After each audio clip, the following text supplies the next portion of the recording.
Assalamu alaikum. Guys, this is a shocking news. Not only shocking, this is a game changer in our upcoming elections and politics, ladies and gentlemen. দেখুন, প্রথমেই বলি যে আজকে জামায়াত ইসলামের সাথে যে নতুন যে অ্যালায়েন্স, তাদের যে অ্যালায়েন্স মেম্বার্স যারা আজকে আসলেন পলিটিক্যাল পার্টি হিসেবে, তার মধ্যে আজকে এনসিপির সাথে আনুষ্ঠানিকভাবে তাদের ঘোষণা হয়েছে এবং এনসিপি আনুষ্ঠানিকভাবে যোগ দিয়েছে আপনার জামায়াত ইসলামের অ্যালায়েন্সে, আর কর্নেল অলি সাহেব যোগ দিয়েছেন।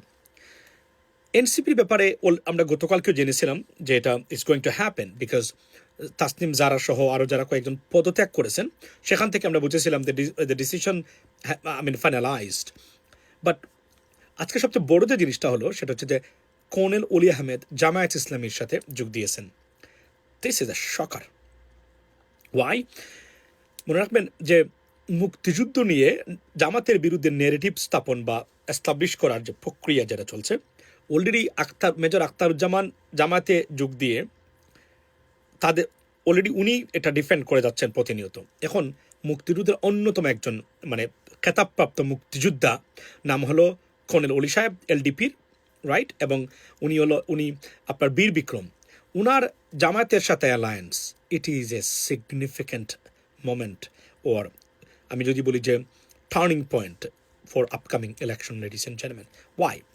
কারণ জামাতের বিরুদ্ধে জেতার জন্য মূলত একটা জিনিসই দাঁড় করানো হয়, বা প্রতিপক্ষ যারা আছেন জামায়াত মুক্তিযুদ্ধের বিরোধিতাকারী, দেশকে তারা ওন করে না, এই সেই।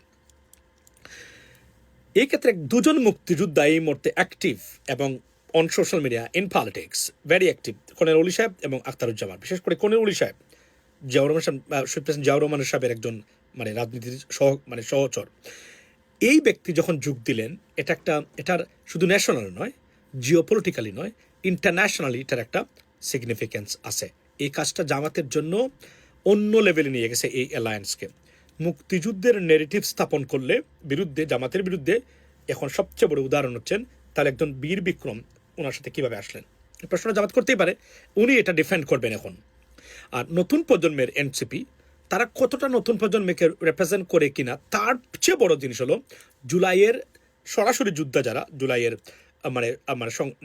জুলাই যোদ্ধা, তারা সবাই এনসিপি এখন তারা কিসের সাথে?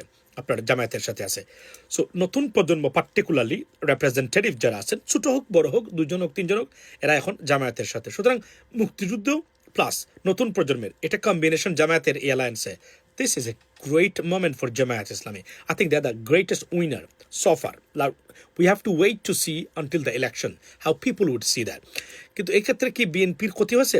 আমি মনে করব কর্নেল অলি সাহেবকে জামায়াতের সাথে বিটতে দেওয়া বিএনপির strategically it is a defeat, definitely. Now সময় বলবে এনসিপি যে আসছে তাদের কাছ থেকে, অর্থাৎ নতুন প্রজন্ম বা জেনজির রিপ্রেজেন্টেটিভস যারা, আমরা মনে করে থাকেন অনেকেই, not maybe in a broad scale, but at least এই বাংলাদেশে এই মুহূর্তে স্বাভাবিকভাবেই এটা একটা গুরুত্বপূর্ণ বিষয়, তারাও এখন জামায়াতের সাথে। সুতরাং তারা দুটা ভাইবস এখানে পাচ্ছে। এখন বিএনপি দুটো ট্রাক্স তারা লস্ট করলেন। দেখা যাক ইলেকশনে জনগণ এটাকে কিভাবে নয়, we have to wait for that. And at the same time এখন শুনি জাতীয় পার্টি আপনার বিএনপির সাথে যাবে। তবে ইন অ্যাডভান্স বলে রাখি, জাতীয় পার্টির সাথে বিএনপির অ্যালায়েন্স বিএনপিকে সুবিধার চেয়ে অসুবিধাজনক অবস্থানেই রাখবে বলে আমার মনে হয়।